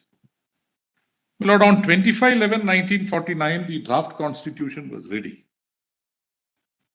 And therefore, my Lords, the Yuvraj Karan Singh had the entirety of the constitution, including 370 as it was incorporated in the constitution before. Article 1 and 370, my Lord, which is incorporated, which is made as part of the constitution, or which is made as part of the applicability of which was made as part of Article 370. All this was before him.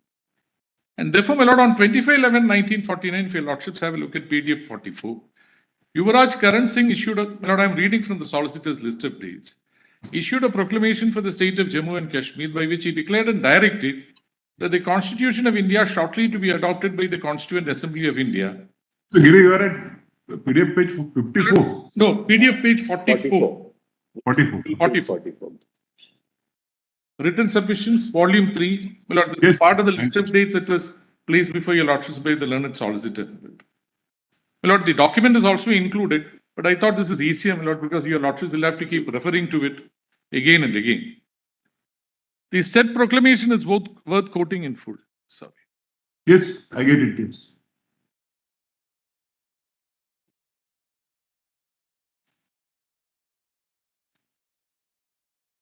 Whereas with the inauguration of the new constitution for the whole of India now being framed by the Constituent Assembly of India, the Government of India Act 1935, which now governs the constitutional relationship between this state and the dominion of India will stand repealed.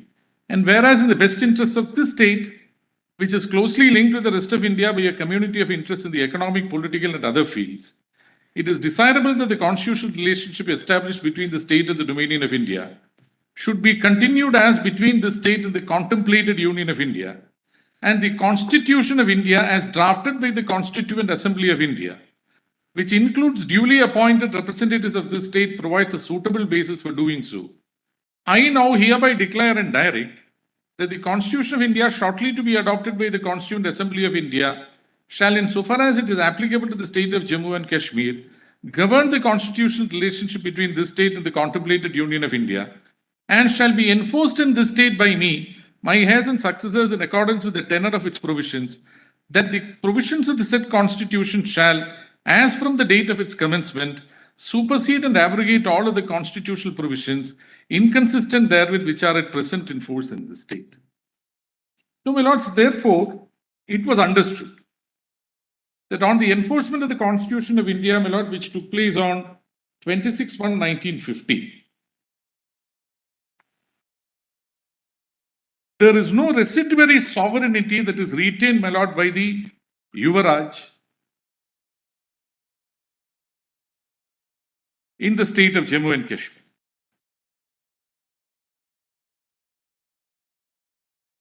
My lord, the territories comprised within the state are therefore mentioned in the Constitution.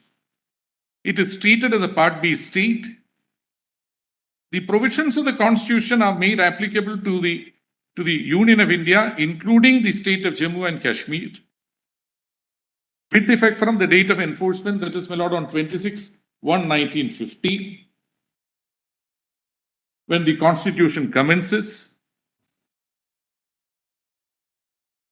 It is, my lord, difficult to countenance an argument, my lord, this I say so with greatest respect, that there was any sovereignty which, whether you call it as residuary, internal, as distinguished from external sovereignty, which survives, my lords, the enforcement of the Constitution of India with effect from 26/1/1950, when, after, my lord, the Yuvaraj had also made it clear and had declared that the relationship between the state and the union will now be governed by the provisions of the Indian Constitution, which means that we don't have anything more.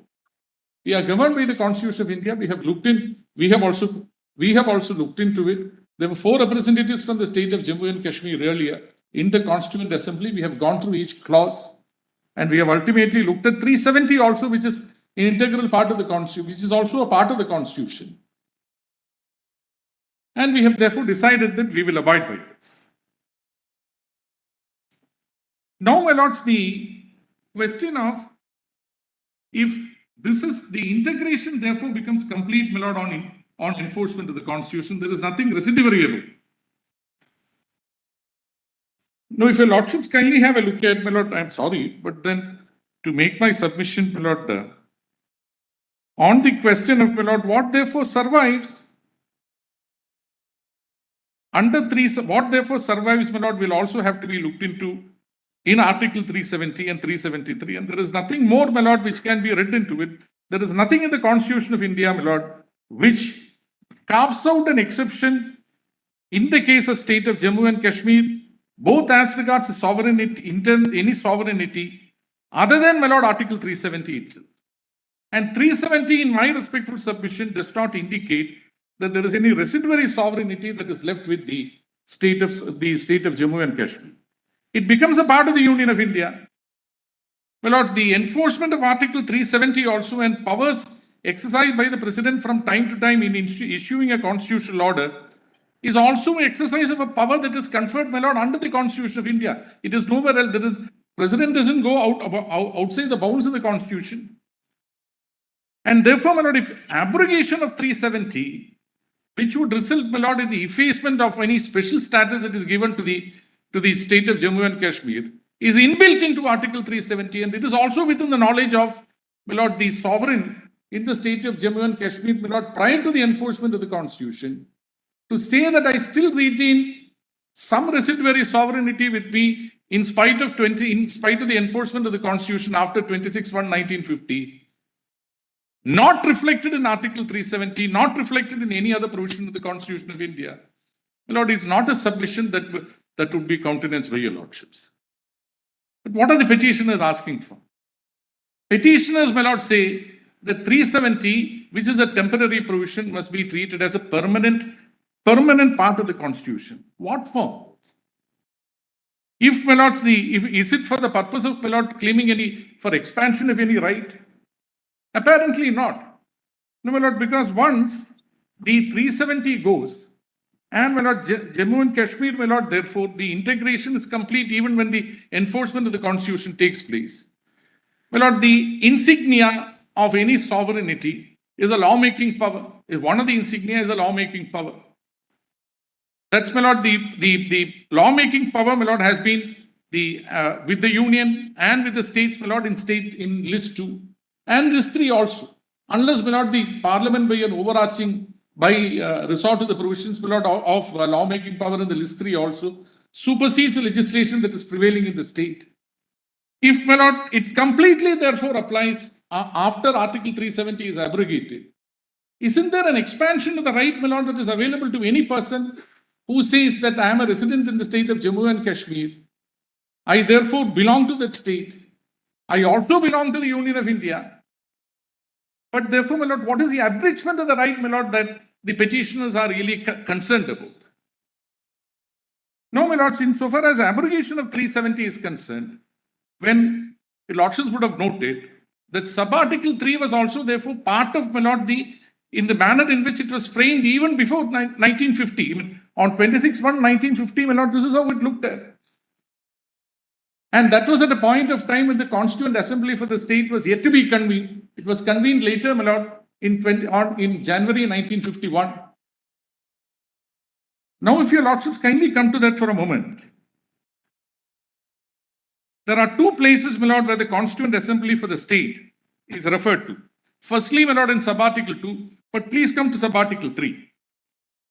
Notwithstanding anything in the foregoing provisions of this article, the President may by public notification declare that this article shall cease to be operative or shall be operative only with such exceptions and modifications and from such date as he may specify. Provided that the recommendation of the Constituent Assembly of the state referred to in clause 2 shall be necessary before the President issues such a notification. My lord, the crucial words are recommendation of the Constituent Assembly of the state referred to in clause 2. My lord, in clause 2, the reference to the Constituent Assembly is qualified by certain words, my lord.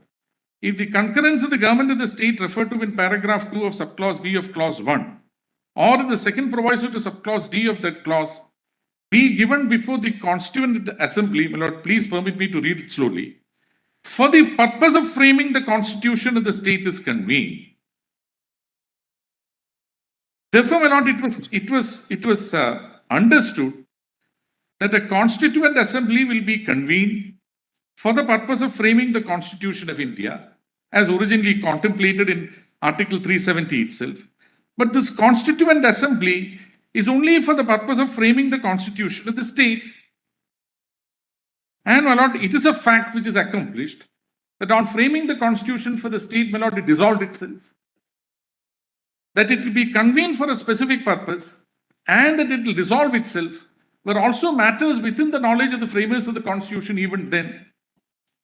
And then, my lord, therefore, in proviso, when they refer to the Constituent Assembly for the state, there was a terminus acquo, my lord, for the Constituent Assembly, which was within the knowledge, my lord, of the framers, and therefore that is what is referred to in the proviso. My lord, it could not have been contemplated that the Constituent, it was, or rather, my lord, let me put it this way. It was, my lord, it was concluded, or it was definitely, my lord, the intention that the Constituent Assembly for the state, which is convened for the purpose of framing the constitution of the state, will have a natural death, my lord, when the constitution for the state is framed. But when they say, my lord, that the recommendation of the Constituent Assembly for the state shall be necessary before the President issues such a notification, did they not have in mind that the recommendatory powers are therefore coterminous with the tenure of the Constituent Assembly, which has to end, my lord, with the framing of the Constitution for the state. It is not as if, my lord, the Constitution contemplates a Constituent Assembly for any purpose other than the framing of the Constitution for the state as such. Therefore, my lords, one of the termini which your lordships were referring to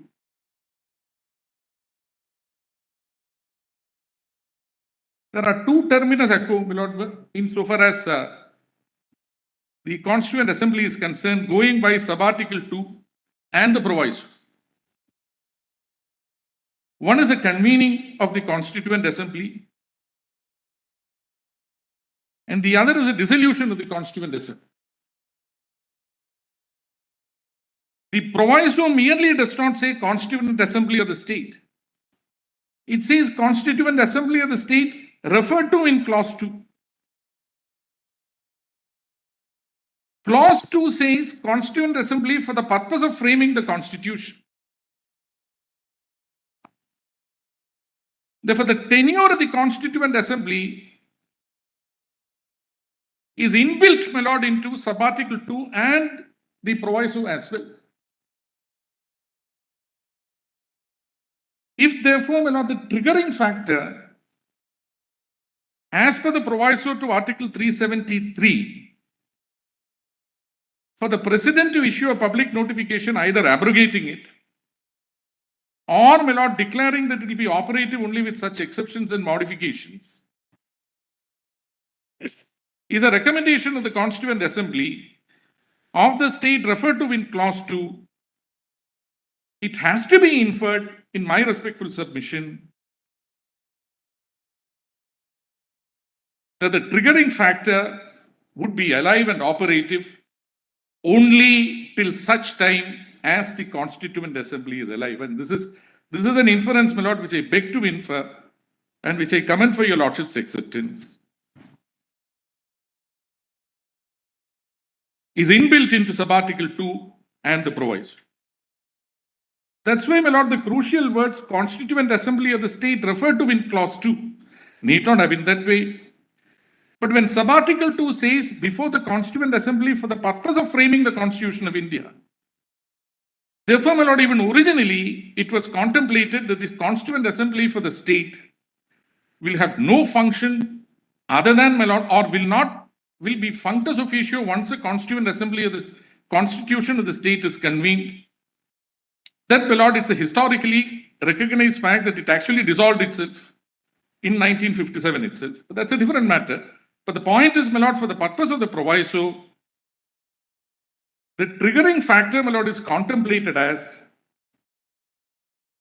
being available coterminous with the life of the Constituent Assembly referred to in sub-article 2, and therefore, my lord, it ceases to have any significance, my lord, once the Constituent Assembly is dissolved and once the Constitution of the state is formed. But, my lord, it cannot, under any interpretative tool, give fodder to a submission that Article 370 as a whole, and at any rate Article 370 sub-article 3, would also cease to be operative once a proviso becomes inoperative.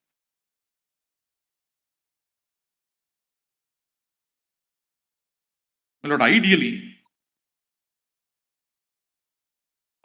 my lord, the proviso could have been deleted after the dissolution of the Constituent Assembly for the state. That's a different matter, my lord. One need not get into that hypothesis at all. But it cannot be contended that the power of the President vouchsafed under Article 373 would cease to be available because the proviso is no longer available to be operated upon. In my respectful submission, the proviso itself contemplates that the recommendatory power of the Constituent Assembly, my lord, whatever is the content of the recommendatory power or not, my lord, it's a different matter. I think enough submissions have been made on that. But the recommendatory power of the Constituent Assembly was intended even originally to be coterminous with the life of the Constituent Assembly, which anyway, my lord, was dissolved after the constitution of the state was convened.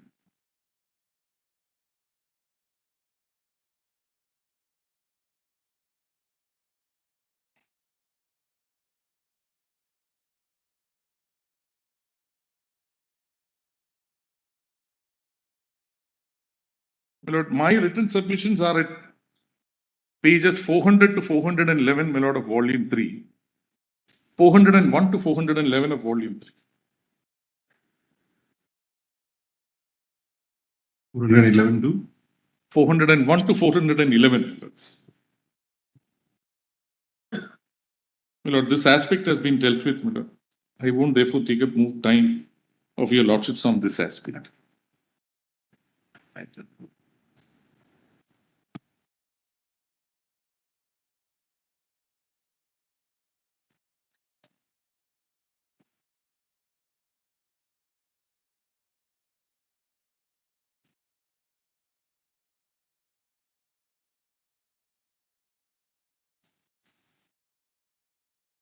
My lord, paragraphs 1 to 4 I have dealt with this.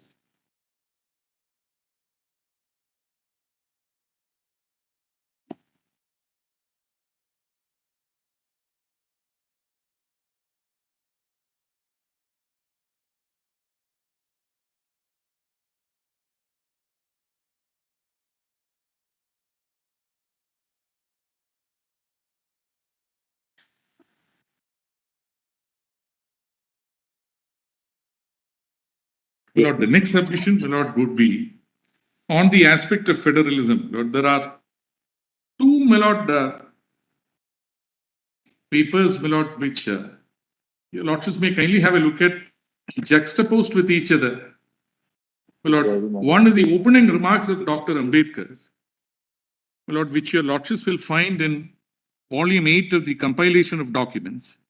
Sorry. If you're beginning a new point on federalism, should we take it up on Monday? Very well. So that Very well. Lord, I'll still maintain the timeline. we'll be always conscious of how you are generally in the court, so we don't expect anything different. You'll be precise and always very, grateful. very focused. We I'm expect that as usual. I'm grateful. Thank you. My lord, there was one request, my lord, lordship, if your lordships could consider, because it fell from your lordships, my lord, would it be possible for your lordships to convene at 10 o'clock on Monday so that we get 3 hours? Lord, Mr. Nataraj had, my lord, 10 minutes of submissions. A new point.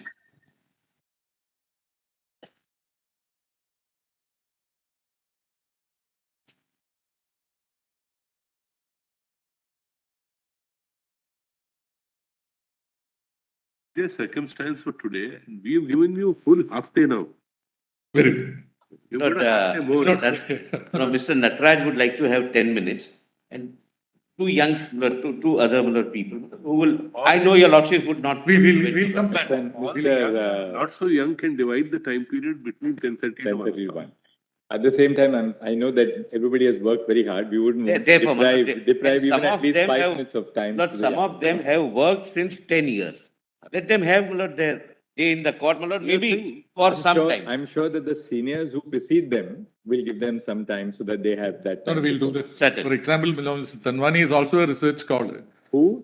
Mr. Tanwani, Mr. Rahul Tanwani has been spending. Tanwani, Mr. Rajput, they have been working since many years. Will certainly give But them. whatever they can contribute. Told Mr. Tanwani that some of the points I want to make, I will keep for him. I'm sure you'll be able to. We'll do that. We'll do that. We won't exceed the time. We'll finish by Monday, 1 o'clock or whatever is the time that your lordships are. 1 o'clock. So we'll wrap it up on Monday for this side at 1 o'clock. And then in the afternoon, we'll start the rejoinder. Very good. Grateful. Grateful to you.